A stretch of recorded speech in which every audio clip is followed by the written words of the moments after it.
മാതാവിൻ ചാരി ചെല്ലുന്നു ജപമാല വഴിയാ. കയ്യിലിരിക്കുന്ന ഉണ്ണീശോയുടെ ചാരെ ഞാനുമിരിക്കും. കയ്യിലിരിക്കുന്ന ഉണ്ണീശോയുടെ ചാരെ ഞാനുമിരിക്കും. എന്തു നല്ലമ്മ എന്നുടെ അമ്മ, എനിക്കും ഈശോയ്ക്കും ഒരേ അമ്മ. എന്തു നല്ലമ്മ എന്നുടെ അമ്മ, എനിക്കും ഈശോയ്ക്കും ഒരേ അമ്മ. ചൊല്ലുന്ന നിമിഷം മാതാവിൻ ചാരെ ചെല്ലുന്നു ജപമാല വഴിയാ. പ്രിയപ്പെട്ടവരെ, ഞാനിന്ന് പരിശുദ്ധ അമ്മയോട് പുലർത്തുന്നത് ഒരു മകനടുത്ത ബന്ധമാണ്. ഒരു ഭക്തി എന്നതിനേക്കാൾ അതീവ ഹൃദ്യമായ ഒരു ബന്ധമാണ്. ഭക്തി എന്നുള്ള നിലയിലാണ് പരിശുദ്ധ അമ്മയോടുള്ള ആ ബന്ധം പോഷിപ്പിക്കപ്പെട്ടത് എന്നുള്ളത് ഞാൻ തിരിച്ചറിയുന്നുണ്ട്. കടമനിട്ട എന്ന ഒരു ഗ്രാമപ്രദേശത്താണ് ഞാൻ ജനിച്ചത്. ഇപ്പോഴും ഞാൻ ഓർമ്മിക്കുന്നുണ്ട്, ഞാൻ വളരെ ചെറുതായിരിക്കുമ്പോൾ ബഹുമാനപ്പെട്ട അച്ഛന്മാർ പരിശുദ്ധ അമ്മയെപ്പറ്റി പ്രസംഗിച്ചിരുന്ന വിഷയങ്ങൾ. സ്നാപയോഹന്നാൻ്റെ നാമധേയത്തിലുള്ള ദേവാലയമാണ് എൻ്റെ ഇടവക ദേവാലയം. പെരുന്നാളിൻ്റെ അവസരങ്ങളിലൊക്കെ സ്നാപകനെപ്പറ്റി പ്രസംഗിക്കുമ്പോഴൊക്കെ പരിശുദ്ധ അമ്മയെപ്പറ്റി സംസാരിക്കുന്നത് എൻ്റെ ഓർമ്മയിലുണ്ട്. ഒരിക്കൽ ജോസഫ് താഴത്ത് വീട്ടിലച്ഛൻ വളരെ ശക്തമായി പരിശുദ്ധ അമ്മയെപ്പറ്റി സംസാരിച്ച സംഭവം ഇപ്പോഴും എൻ്റെ ഓർമ്മയിലുണ്ട്. പരിശുദ്ധ അമ്മയെ വിമർശിക്കുന്നവർക്കുള്ള ഉത്തരമായിട്ടാണ് അദ്ദേഹം അന്ന് പരിശുദ്ധ അമ്മയെ പരിചയപ്പെടുത്തിക്കൊണ്ട് സംസാരിച്ചത്. അന്ന് അദ്ദേഹം ഉറക്കെ പറഞ്ഞു, പരിശുദ്ധ കന്യാസ്ത്രീ മറിയം വെറും മുട്ടത്തോടല്ല, രക്ഷകനായ യേശു ക്രിസ്തുവിനെ ഈ ലോകത്തിലേക്ക് നൽകിയ നമ്മുടെ എല്ലാവരുടെയും അമ്മയാണ് എന്ന്. ഇടവക ദേവാലയത്തിൽ ലീജിയൻ ഓഫ് മേരിയുടെ പ്രവർത്തനം ആരംഭ കാലഘട്ടം മുതലേ ഉണ്ടായിരുന്നു. ലീജിയൻ ഓഫ് മേരിക്ക് നേതൃത്വം നൽകിയിരുന്ന ചില അമ്മമാർ പരിശുദ്ധ അമ്മയുടെ പെരുന്നാൾ ദിനങ്ങൾ പ്രത്യേകമായ രീതിയിൽ ആഘോഷിക്കുന്നതിൽ ശ്രദ്ധിച്ചിരുന്നതെല്ലാം ഞാൻ ഓർമ്മിക്കുന്നുണ്ട്. സെമിനാരിക്കാരനായി പള്ളിയിലെത്തുമ്പോഴും ലീജിയൻ ഓഫ് മേരിയിൽ സംബന്ധിക്കാനും പല സന്ദർഭങ്ങളിലും പരിശുദ്ധ അമ്മയെപ്പറ്റി സന്ദേശം കൊടുക്കാനും ഇടയായിട്ടുണ്ട്. അപ്പോഴെല്ലാം പരിശുദ്ധ അമ്മയെപ്പറ്റി ബൗദ്ധികമായ തലത്തിലുള്ള ഒരു അന്വേഷണമാണ് ആ പ്രസംഗത്തിനൊക്കെ അടിസ്ഥാനമായി നിന്നിരുന്നത് എന്ന് ഞാൻ ഓർമ്മിക്കുന്നു. എന്നാൽ സാവകാശം ഈ ബൗദ്ധികമായ ആ ഒരു അന്വേഷണം അവസാനിപ്പിക്കാനും പരിശുദ്ധ അമ്മയോടുള്ള ബന്ധം വ്യക്തിപരമായി വളർത്തിയെടുക്കാനും ഇടയായിട്ടുണ്ട് എന്നുള്ളത് സന്തോഷത്തോടെ ഞാൻ അനുസ്മരിക്കുകയാണ്. ഇന്ന് പുലർച്ചയ്ക്ക് ഉണരാൻ സാധാരണ ഉണരുന്ന സമയത്തിന് മുമ്പേ ഉണരാൻ ഞാൻ അലാറം വെച്ച് ഉണരുകയല്ല. നിർബന്ധമായും പരിശുദ്ധ അമ്മയോട് എന്നെ ഉണർത്തണം എന്ന് ആവശ്യപ്പെട്ടാൽ തൊട്ടുണർത്തുന്ന അനുഭവം. അത് ഉറക്കത്തിൻ്റെ യാതൊരു ക്ഷീണവുമില്ലാതെ ചാടി എഴുന്നേറ്റ് എത്ര വൈകി ഉറങ്ങിയാലും വളരെയേറെ ഉന്മേഷത്തോടെ പുതിയ ദിനത്തിലേക്ക് പ്രവേശിക്കാൻ തക്കവണ്ണം അമ്മയുടെ സ്പർശനമുണ്ടാകുന്ന അനുഭവങ്ങൾ എൻ്റെ വ്യക്തി ജീവിതത്തിലുണ്ട്. എന്നാൽ എല്ലാ ദിവസവും പരിശുദ്ധ അമ്മയെ ഈ രീതിയിൽ എന്നെ ഉണർത്തുന്നതിന് വേണ്ടി ഞാൻ നിയോഗിച്ചിട്ടുണ്ട് എന്നതിനർത്ഥമില്ല. എന്നാൽ നിരവധി സന്ദർഭങ്ങളിൽ പരിശുദ്ധ അമ്മയുടെ സഹായം ഞാൻ തേടിയിട്ടുണ്ട്. പരിശുദ്ധ അമ്മ എന്നെ സഹായിച്ചിട്ടുണ്ട്. ഇന്നെൻ്റെ വ്യക്തിപരമായ ആത്മീയതയിൽ യാമപ്രാർത്ഥനയിലായാലും വ്യക്തിപരമായ പ്രാർത്ഥനയിലായാലും പരിശുദ്ധ അമ്മയ്ക്ക് പ്രത്യേകമായൊരു സ്ഥാനമുണ്ട്. യാമപ്രാർത്ഥനകളിൽ മലങ്കര കത്തോലിക്ക സഭയുടെ പ്രാർത്ഥനാക്രമം അനുസരിച്ച് യാമപ്രാർത്ഥനകളിൽ പരിശുദ്ധ അമ്മയ്ക്ക് പ്രത്യേകമായ ഇടമുണ്ട്. എന്നാൽ അതിലുപരി വ്യക്തിപരമായ പ്രാർത്ഥനയിൽ ഏറെ സമയം പരിശുദ്ധ അമ്മയോടൊപ്പം ചിലവഴിക്കാനാണ് ഞാൻ വിനിയോഗിക്കാറുള്ളത്. വിശുദ്ധ കുർബാനയിൽ പരിശുദ്ധ അമ്മയെ അനുസ്മരിക്കുക എന്നുള്ളത് മാത്രമല്ല, ആഘോഷമായൊരു ബലിക്ക് എന്നെ ഒരുക്കുവാൻ പരിശുദ്ധ അമ്മയുടെ പ്രത്യേകമായ സഹായം ഞാൻ തേടാറുണ്ട്. എല്ലാ കുമ്പസാരത്തിനും പരിശുദ്ധ അമ്മയെയും കൂട്ടിക്കൊണ്ടാണ് ഞാൻ പോകുന്നത്. പരിശുദ്ധ അമ്മയെയാണ് എന്നെ ഒരുക്കാൻ വേണ്ടി പ്രത്യേകിച്ചും ഞാൻ ചുമതലപ്പെടുത്തുന്നതും ഞാൻ സഹായം തേടുന്നതും. വചന ശുശ്രൂഷയിൽ പലപ്പോഴും ഗൗരവപൂർവമായ വചന ശുശ്രൂഷയ്ക്ക് പരിശുദ്ധ അമ്മയുടെ പ്രത്യേകമായ സഹായം തേടുക പതിവാണ്. ഒരു വെളിച്ചവും കിട്ടാതെ ഇരിക്കുന്ന സന്ദർഭങ്ങൾ, ആ സന്ദർഭങ്ങളിൽ ജപമാലയുമായി ദേവാലയത്തിൽ പോയിരുന്ന് പ്രസംഗിക്കാനുള്ള വിഷയം സമർപ്പിച്ച് ഞാൻ ജപമാല ചൊല്ലിത്തുടങ്ങും. എൻ്റെ കയ്യിൽ ഞാൻ പേപ്പർ കരുതിയിരിക്കും. ഈ ജപമാല ചൊല്ലുന്നതിനിടയിൽ പ്രത്യേകമായ വെളിപാടുകളെന്ന വണ്ണം ഈ വചനത്തിൻ്റെ വ്യാഖ്യാനവും ഈ സന്ദർഭത്തിന് ഉചിതമായ സന്ദേശങ്ങളും ഇങ്ങനെ പ്രവഹിച്ചുകൊണ്ടിരിക്കും.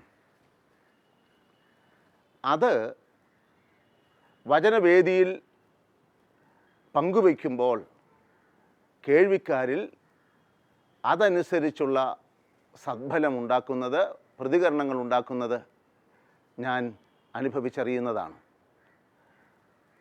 എന്നാൽ അതേ സമയത്ത് വളരെ തിരക്ക് കൂടി പ്രസംഗത്തിന് വേണ്ടി ഒരുങ്ങുകയും പ്രസംഗിക്കുകയും ചെയ്യുന്ന സന്ദർഭങ്ങളുണ്ട്. എന്നാൽ അവിടെ ഈ ഒഴുക്ക് നഷ്ടപ്പെടുന്ന ഒരനുഭവം ഉണ്ട് എന്നുള്ളതും ഈ അവസരത്തിൽ ഞാൻ അനുസ്മരിക്കുകയാണ്.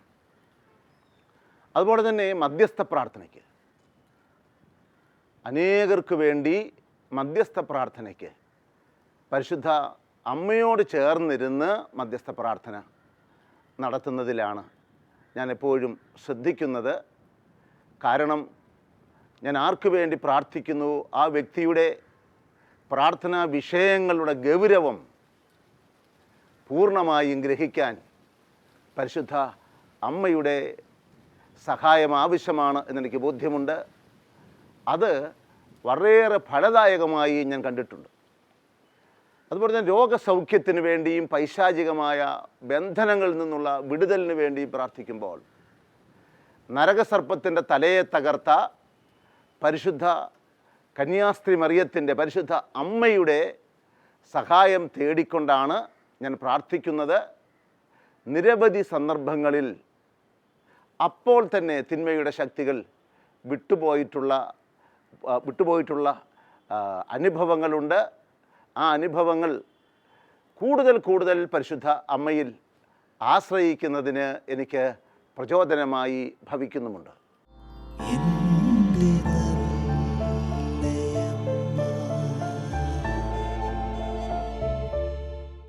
ജപമാല പ്രാർത്ഥന ചെല്ലുന്നതിൽ നിഷ്ഠ പുലർത്തിയിരുന്നു. യാമപ്രാർത്ഥനയോടൊപ്പം സന്ധ്യാപ്രാർത്ഥനയോടൊപ്പം ജപമാല പ്രാർത്ഥനയും ചൊല്ലിയിരുന്നു. അങ്ങനെയാണ് ജപമാല പ്രാർത്ഥനയിൽ തഴക്കം വരാനിടയായത്. എന്നാൽ പരിശുദ്ധ അമ്മയോടുള്ള ആശ്രയബോധത്തിൽ വളർത്താൻ സഹായിച്ചിട്ടുള്ള മറ്റ് പല സംഭവങ്ങളുമുണ്ട്. ഈ തീരപ്രദേശങ്ങളിലുള്ള സാധാരണക്കാരായ മനുഷ്യരുടെ ആ ഒരു വിശ്വാസം, വചന ശുശ്രൂഷയ്ക്ക് വേണ്ടി തീരപ്രദേശങ്ങളിൽ പോകുമ്പോൾ ഞാൻ കാണാനും അത്ഭുതത്തോടെ എനിക്ക് അനുഭവിച്ചറിയാനും സാധിച്ച ആ ഒരു യാഥാർത്ഥ്യം പരിശുദ്ധ അമ്മയിലുള്ള അവരുടെ ആ വലിയ ആശ്രയബോധമാണ്. നിരവധി ജപമാല കൂട്ടായ്മകൾ ഈ പ്രദേശങ്ങളിൽ രൂപപ്പെട്ടു വന്നത് എനിക്ക് അടുത്തറിയാനിടയായി. എനിക്ക് പ്രത്യേകമായ ആത്മീയമായ പിൻബലം ആവശ്യമായി വരുമ്പോഴെല്ലാം അവരുടെ പ്രാർത്ഥനാ സഹായം ഞാൻ തേടിയിരുന്നു. പ്രത്യേകിച്ചും എല്ലാ 13-ാം തീയതികളിലും ഫാത്തിമയിൽ പരിശുദ്ധ അമ്മ 13-ാം തീയതികളിലാണ് പ്രത്യക്ഷപ്പെട്ടത് എന്നുള്ളതിൻ്റെ അടിസ്ഥാനത്തിൽ എല്ലാ 13-ാം തീയതികളിലും ഒന്നിച്ചുകൂടി പ്രാർത്ഥിച്ചിരുന്ന 9 ജപമാല രാവിലെ 9 മണി മുതൽ ഉച്ചയ്ക്ക് 3 മണി വരെ തുടർച്ചയായി ആഘോഷമായി നടത്തിയിരുന്ന ജപമാലകളുടെ ആ ഒരു അനുഭവം അത് എന്നെ അത്ഭുതപ്പെടുത്തിയിട്ടുണ്ട്. ആ ഒരു രീതി എൻ്റെ ശുശ്രൂഷ വേദികളിലേക്കും കൊണ്ടുവരാൻ ഞാൻ പരിശ്രമിച്ചു. ഞാൻ 11 വർഷം മാർ ഇവാനിയോസ് കോളേജിൽ ഹോസ്റ്റൽ വാർഡനായിരുന്നു. അതിനുശേഷമാണ് തിരുവനന്തപുരത്തുള്ള പാളയം സെൻറ്റ് മേരീസ് പള്ളിയുടെ വികാരിയായി വന്നത്. പരിശുദ്ധ അമ്മയുടെ നാമധേയത്തിലുള്ള പള്ളിയാണ്, നഗരമധ്യത്തിലുള്ള പള്ളിയാണ്. ആത്മീയമായി ആ ഇടവക കൂട്ടായ്മയെ ഉണർത്താനും നഗരത്തിന് തന്നെ ഒരു ആത്മീയമായ ഒരു ഉറവിടമായി മാറാനും ഞാൻ മുഖ്യമായും ആശ്രയിച്ചത് പരിശുദ്ധ അമ്മയോടുള്ള പ്രത്യേകമായ ഭക്തി വളർത്തുക എന്നുള്ളതാണ്, ആ ഒരു ബന്ധം വളർത്തുക എന്നുള്ളതാണ്. അതിനുവേണ്ടി അഖണ്ഡ ജപമാലകൾ കൂടെ സംഘടിപ്പിക്കുമായിരുന്നു. ധാരാളം ആളുകൾ വന്ന് അതിൽ സംബന്ധിക്കുമായിരുന്നു. മാതാവിൻ്റെ തിരുനാളുകളിലൊക്കെ ഞങ്ങൾ ഒന്നിച്ചുകൂടി അഖണ്ഡ ജപമാല ചൊല്ലുമായിരുന്നു. എല്ലാ ദിവസവും വിശുദ്ധ കുർബാനയോട് ചേർന്ന് വിശുദ്ധ കുർബാന എഴുന്നള്ളിച്ചു വയ്ക്കുകയും ആരാധനയ്ക്ക് വേണ്ടി എഴുന്നള്ളിച്ചു വയ്ക്കുകയും ജപമാല പ്രാർത്ഥന ചൊല്ലുകയും ചെയ്യുമായിരുന്നു. അങ്ങനെ സാവകാശം ധാരാളം ആളുകൾ പരിശുദ്ധ അമ്മയിലുള്ള ആശ്രയം കണ്ടെത്തി ഈ ദേവാലയത്തിലേക്ക് പ്രവഹിക്കാനിടയായത് ഇപ്പോഴും ഞാൻ അനുസ്മരിക്കുന്നുണ്ട്.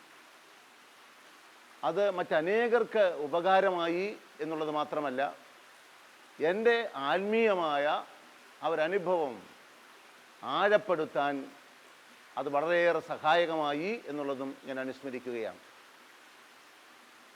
തിരുനാളുകളുടെ സമയത്ത് മറ്റ് റാസായിരുന്നില്ല നടത്തിയിരുന്നത്. ആ നഗരത്തിൽ ചുറ്റി നടത്തിയിരുന്ന ജപമാല പ്രദക്ഷിണം അത് വളരെയേറെ അനുഗ്രഹകരമായിരുന്നു.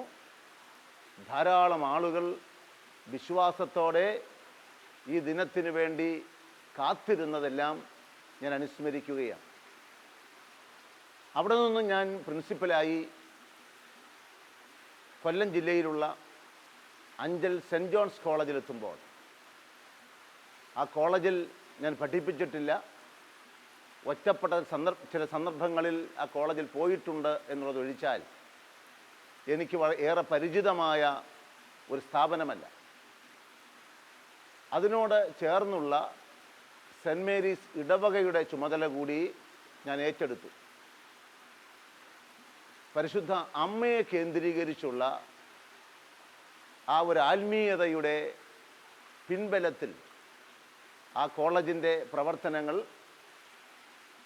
മുന്നോട്ട് കൊണ്ടുപോകാനായിട്ടാണ് ഞാൻ പ്രത്യേകം ശ്രദ്ധിച്ചത്.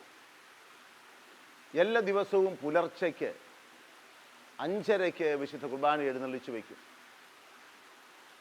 തുടർന്ന് പ്രഭാത പ്രാർത്ഥനയും വിശുദ്ധ കുർബാനയും, അതിനുശേഷം പള്ളിയിൽ വെച്ച് കൂട്ടായി നടത്തുന്ന ഒരു ജപമാല പ്രാർത്ഥന, അതിനുശേഷം കോളേജിൻ്റെ വരാന്തകളിലൂടെ നടന്ന് എല്ലാ ദിവസവും മുടങ്ങാതെ ജപമാല ചൊല്ലി കോളേജ് ക്യാമ്പസിനെ വിശുദ്ധീകരിച്ചിരുന്നു. അത് ആ കോളേജിൻ്റെ വിശുദ്ധീകരണത്തിനും ആ കോളേജിൻ്റെ പ്രവർത്തനങ്ങൾ എല്ലാ തലത്തിലും, അച്ചടക്കത്തിലായാലും അക്കാഡമിക്കായിട്ട് ഉള്ള കാര്യത്തിലായാലും കോളേജിൻ്റെ അന്തരീക്ഷം മെച്ചപ്പെടുത്താൻ ഏറെ സഹായകമായി എന്നുള്ളതും ഈ അവസരത്തിൽ ഞാൻ ഹൃദയപൂർവ്വം അനുസ്മരിക്കുകയാണ്. പരിശുദ്ധ അമ്മയോടുള്ള ആ ഒരു ബന്ധം വളർത്തിയെടുക്കാൻ നടത്തിയ പരിശ്രമങ്ങൾ വളരെയേറെ ഫലം കണ്ടു. കത്തോലിക്ക വിശ്വാസികൾ മാത്രമല്ല, പരിശുദ്ധ അമ്മയെ പരിചയപ്പെട്ടു കഴിഞ്ഞപ്പോൾ ആ അമ്മയോടുള്ള ബന്ധം സ്ഥാപിച്ച ധാരാളം വിശ്വാസികൾ, ഇതര സഭാ സമൂഹത്തിൽപ്പെട്ടവരെയും എനിക്ക് പരിചയപ്പെടാൻ ഇടയായിട്ടുണ്ട്. പരിശുദ്ധ അമ്മയോടുള്ള ബന്ധമാണ് എൻ്റെ ജീവിതത്തിൽ എല്ലാ സംഘർഷങ്ങളെയും ക്രൈസിസുകളെയും അഭിമുഖീകരിക്കാൻ സഹായകമായിട്ടുള്ളത് എന്നതിൽ യാതൊരു സംശയമില്ല. ഞാൻ അഞ്ചൽ കോളേജിൽ പ്രിൻസിപ്പലായി പ്രവർത്തിക്കുമ്പോഴാണ് 2003 ഞാൻ മാരകമായ ഒരു രോഗത്തിന് വിധേയനായി. അത് എന്നെ വല്ലാതെ അസ്വസ്ഥതപ്പെടുത്തി, ശാരീരികമായും മാനസികമായും. ചികിത്സയ്ക്ക് വേണ്ടി വെല്ലൂർക്കാണ് പോയത്. ഞാൻ പോയത് മുതൽ അഞ്ചൽ ഇടവകയിൽ ജനങ്ങൾ, വിശ്വാസികൾ ഒന്നിച്ചുകൂടി ജപമാല ചൊല്ലി പ്രാർത്ഥിച്ചിരുന്നു. എന്നെ പരിചയമുള്ള ധാരാളം സഹോദരി സഹോദരന്മാർ കൂട്ടായ്മകളായി പരിശുദ്ധ അമ്മയുടെ സഹായം തേടി പ്രാർത്ഥിച്ചു കൊണ്ടിരുന്നു. ഞാൻ വെല്ലൂരിൽ ഓപ്പറേഷന് വിധേയനായി. 1 അല്ല 2 ഓപ്പറേഷന് വിധേയനായി. മാരകമായ രോഗവുമായി ബന്ധപ്പെട്ട ചികിത്സകൾ 6 മാസത്തോളം തുടരേണ്ടതുണ്ട് എന്ന് അറിയാനിടയായപ്പോൾ വല്ലാത്തൊരു ആഘാതമാണ്, ഒരു പരിധിവരെയുള്ള നിരാശയാണ് എനിക്ക് അനുഭവപ്പെട്ടത്.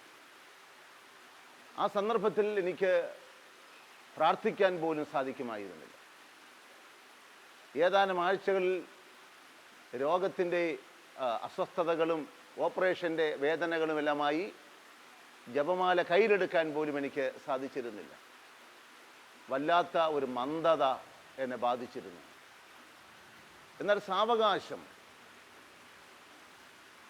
ഞാൻ ജപമാല കയ്യിലെടുത്തു. ആ ജപമാല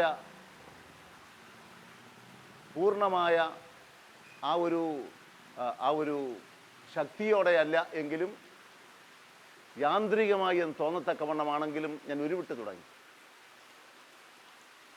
ക്രമേണ ഈ പ്രാർത്ഥന തുടർന്നുകൊണ്ടേയിരുന്നു.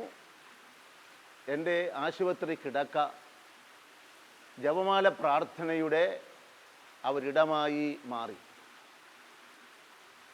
ഏതാനും ദിവസങ്ങൾക്കുള്ളിൽ എന്നെ അലട്ടിയിരുന്ന ആ മാനസികമായ സംഘർഷവും അസ്വസ്ഥതകളും രോഗത്തെപ്പറ്റിയുള്ള ആ നിരാശയുമെല്ലാം പൂർണ്ണമായും വിട്ടുമാറി.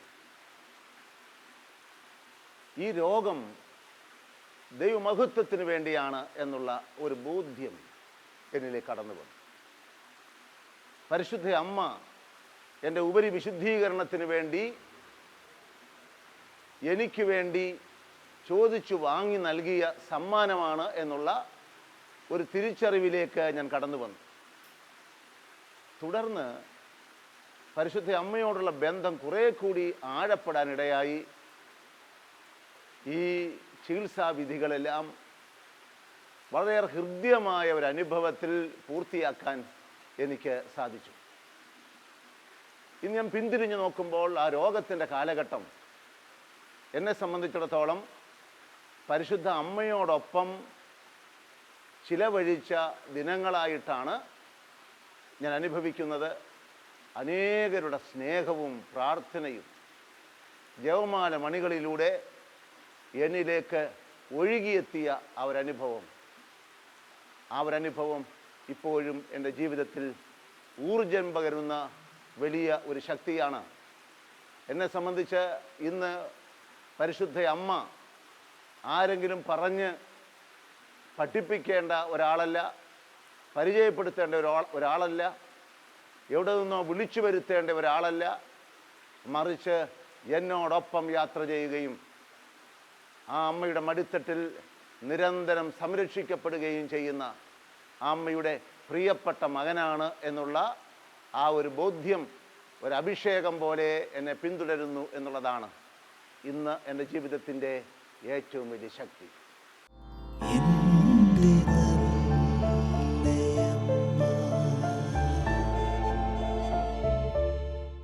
എൻ്റെ ഓരോ ദിവസവും ആരംഭിക്കുന്നത് പരിശുദ്ധ അമ്മയ്ക്ക് എന്നെ തന്നെ സമർപ്പിച്ചുകൊണ്ടാണ്. പ്രഭാതത്തിൽ ആദ്യം ചൊല്ലുന്ന പ്രാർത്ഥന വിമല ഹൃദയത്തിന് എന്നെ തന്നെ സമർപ്പിച്ചുകൊണ്ടുള്ള പ്രാർത്ഥനയാണ്. അതിനോട് ചേർന്ന് മിഖായേൽ മാലാഖയോടുള്ള പ്രാർത്ഥനയും ചൊല്ലുക പതിവാണ്. ഓരോ ദിവസവും അവസാനിക്കുമ്പോഴും വിമല ഹൃദയത്തിന് സമർപ്പിച്ചുകൊണ്ടാണ് എൻ്റെ ദിവസങ്ങൾ ഞാൻ അവസാനിപ്പിക്കുന്നത്. അവസാനത്തെ പ്രാർത്ഥന കിടക്കുന്നതിന് തൊട്ടു മുമ്പ്, പരിശുദ്ധ അമ്മേ, ഈ രാത്രിയിൽ കർത്താവ് എന്നെ വിളിക്കുമെങ്കിൽ അമ്മ സ്വർഗീയ ദൂതന്മാരോടൊപ്പം എഴുന്നള്ളി വന്ന് എന്നെ കൂട്ടിക്കൊണ്ടു പോകണമേ എന്നുള്ള പ്രാർത്ഥനയോടെയാണ് ഞാൻ എല്ലാ ദിവസവും ഉറങ്ങുന്നത്. അപ്പോൾ അമ്മയോടൊപ്പം ഉറങ്ങുകയും അമ്മയോടൊപ്പം ഉണരുകയും ചെയ്യുന്ന ഒരു പൈതൽ, ആ ഒരനുഭവത്തിലാണ് ഞാൻ ജീവിക്കാൻ പരിശ്രമിക്കുന്നത്. അതുകൊണ്ട് തന്നെ എൻ്റെ ശുശ്രൂഷകളിലെല്ലാം അമ്മയുടെ പ്രത്യേകമായ സംരക്ഷണം എനിക്ക് ലഭിക്കുന്നുണ്ട്.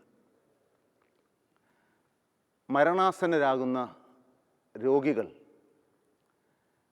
അവരെ പരിശുദ്ധ അമ്മയ്ക്ക് ഞാൻ ഏൽപ്പിച്ചു കൊടുത്തുകൊണ്ട് അവരെ പ്രാർത്ഥന ചൊല്ലി ഏറ്റുചൊല്ലിച്ച് പ്രാർത്ഥിക്കുന്ന ആ സന്ദർഭങ്ങളിലൊക്കെ അവരനുഭവിക്കുന്ന ആ ഒരാനന്ദം, ആത്മീയമായ ആനന്ദം എനിക്ക് തിരിച്ചറിയാൻ കഴിഞ്ഞിട്ടുണ്ട്. എൻ്റെ അമ്മ മരിച്ചത് 2009 ഒക്ടോബറിലാണ്, ഒക്ടോബർ മാസം 10-ാം തീയതി. അമ്മയെ ഞാൻ ഒരുക്കിയത് പരിശുദ്ധ അമ്മയോട് ചേർത്ത് നിർത്തിക്കൊണ്ടാണ്. എൻ്റെ അമ്മയ്ക്കും പരിശുദ്ധ അമ്മയോട് പ്രത്യേകമായ ആ ഒരു ബന്ധമുണ്ടായിരുന്നു. മരിക്കുന്നതിന് തലേന്നാൾ മുഴുവനും, ആ ഒരു ദിവസം പകൽ മുഴുവനും, ഞാൻ പുലർച്ചയ്ക്ക് അവിടെ എത്തിയപ്പോൾ അവിടെ ICUയിൽ മുഴങ്ങിക്കേൾക്കുന്ന ആ ഒരു പ്രാർത്ഥന, ആ ഒരു സ്വരം അമ്മയുടെ സ്വരമായിരുന്നു. പരിശുദ്ധ അമ്മേ, എൻ്റെ അമ്മേ എന്ന താളത്തിൽ ചൊല്ലിക്കൊണ്ടിരുന്നു.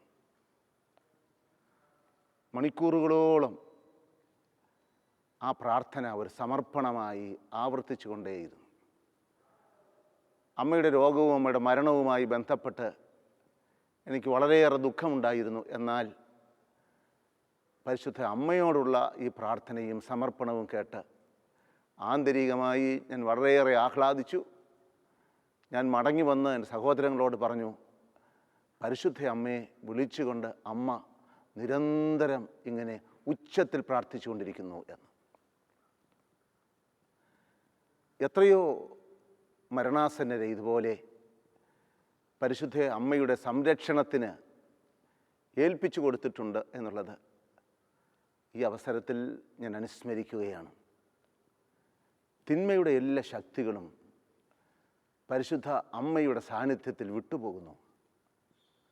അമ്മ തനിച്ചു വരുന്നില്ല, മറിച്ച് അമ്മയോടൊപ്പം സ്വർഗീയ ഗണങ്ങളും എഴുന്നള്ളി വരുന്നു എന്നുള്ള ആ ഒരു വിശ്വാസം അനുഭവവേദ്യമാകത്തക്കവണ്ണമുള്ള അടയാളങ്ങൾ പലപ്പോഴും ലഭിച്ചിട്ടുണ്ട്. ഈ ഓരോ അനുഭവവും പരിശുദ്ധ അമ്മയോടുള്ള ബന്ധത്തിൽ എന്നെ കൂടുതൽ ദൃഢപ്പെടുത്തിക്കൊണ്ടിരിക്കുന്നു. യേശുക്രിസ്തുവിൻ്റെ ശിഷ്യത്വത്തിലുള്ള വളർച്ച. അപ്പോൾ യേശുക്രിസ്തുവിനെ വളർത്തിയ പരിശുദ്ധ അമ്മ മറ്റൊരു ക്രിസ്തുവായി തീരാൻ നിയോഗം ലഭിച്ച ഓരോ വ്യക്തിയെയും രൂപപ്പെടുത്തുന്നതിൽ നിർണായകമായ പങ്ക് വഹിക്കുന്നുണ്ട് എന്നുള്ള ബോധ്യം ശിഷ്യന്മാരെ പരിശുദ്ധാത്മാവ് കൊണ്ട് നിറയ്ക്കാനും വിശ്വാസത്തിൽ ബലപ്പെടുത്താനും പരിശുദ്ധ അമ്മ പങ്കുവഹിച്ചതുപോലെ എന്നെയും അതുപോലെ തന്നെ വൈദികരെയും മെത്രാന്മാരെയും എല്ലാം ഈ വിശുദ്ധിയിൽ വളർത്താൻ, സാക്ഷ്യത്തിൽ വളർത്താൻ പരിശുദ്ധ അമ്മ നിരന്തരം വ്യഗ്രതപ്പെട്ടുകൊണ്ടിരിക്കുന്നു എന്നുള്ള ആ ഒരു ബോധ്യം എന്നെ മുന്നോട്ട് നയിക്കുന്നു. പരിശുദ്ധ അമ്മയോടൊപ്പമാണ് ഞാൻ യാത്ര ചെയ്യുന്നത്.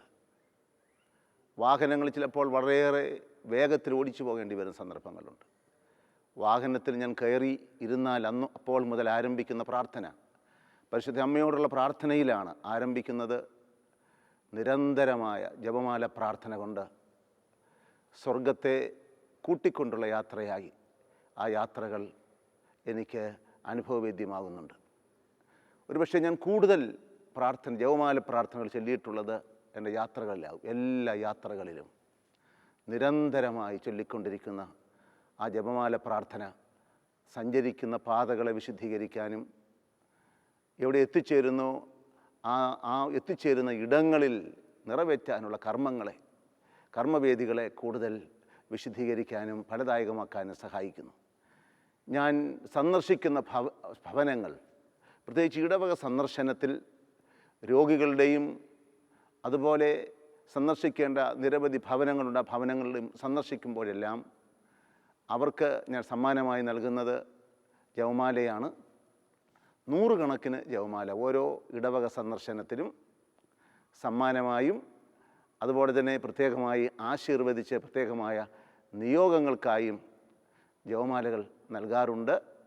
അതുപോലെ തന്നെ അമ്മയുടെ വിമല ഹൃദയത്തിന് സമർപ്പിച്ചുകൊണ്ടുള്ള ആ പ്രാർത്ഥനയും എന്നെ സംബന്ധിച്ചിടത്തോളം എൻ്റെ മെത്രാൻ എന്നുള്ള നിലയിൽ, ശ്രേഷ്ഠാചാര്യൻ എന്നുള്ള ശുശ്രൂഷയിൽ പരിശുദ്ധ അമ്മ എനിക്ക് നൽകുന്ന ബലം, ആ ഒരു ബലമാണ് എന്നെ നിലനിർത്തുന്നത്, എന്നെ മുന്നോട്ട് നയിക്കുന്നത്, എൻ്റെ ശുശ്രൂഷകളെ ഫലദായകമാക്കി തീർക്കുന്നത്, പ്രതികൂലങ്ങളെ അതിജീവിക്കുന്നതിന് ആവശ്യമാകുന്ന ശക്തി നൽകുന്നത്, എൻ്റെ വേദനകളെ എൻ്റെ ബലിയോട് ചേർത്ത് സമർപ്പിക്കാൻ എന്നെ സഹായിക്കുന്നതും. ഈ അമ്മ നമുക്കെല്ലാവർക്കും പ്രിയപ്പെട്ട അമ്മയായി, ഈ ലോകത്തിൽ മാത്രമല്ല, ഈ ലോകത്തിൽ ഈ അമ്മയെ സ്വന്തം അമ്മയായി നാം സ്വീകരിക്കുമ്പോൾ ഈ അമ്മ സ്വർഗത്തിൽ നിത്യതയിൽ നമ്മുടെ അമ്മയായി നമുക്കൊപ്പം ഉണ്ടാകും എന്നുള്ള ഉറപ്പുകൂടിയാണ് നമുക്ക് ലഭിക്കുന്നത്. സർവശക്തനായ ദൈവം ഈ ലോകത്തിന് നൽകിയിരിക്കുന്ന വലിയ ദാനമായ പരിശുദ്ധ അമ്മ എന്ന വലിയ സമ്മാനത്തെ നമുക്ക് നമ്മുടെ ഹൃദയത്തോട് ചേർത്ത് വയ്ക്കാം.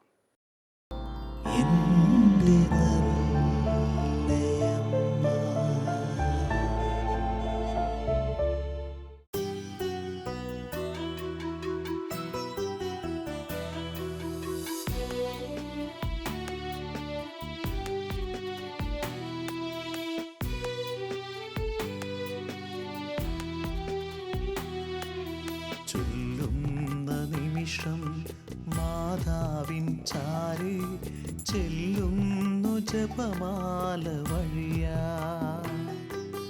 കയ്യിലിരിക്കുന്ന ഉണ്ണീശോയുടെ ചാരെ ഞാനുമിരിക്കും. കയ്യിലിരിക്കുന്ന ഉണ്ണീശോയുടെ ചാരെ ഞാനുമിരിക്കും. എന്തു നല്ലമ്മ എന്നുടെ അമ്മ, എനിക്കും ഈശോയ്ക്കും ഒരേ അമ്മ. എന്തു നല്ലമ്മ എന്നുടെ അമ്മ, എനിക്കും ഈശോയ്ക്കും ഒരേ അമ്മ. ചൊല്ലുന്ന നിമിഷം മാതാവിൻ ചാരെ ചെല്ലുന്നു ജപമാല വഴിയാ.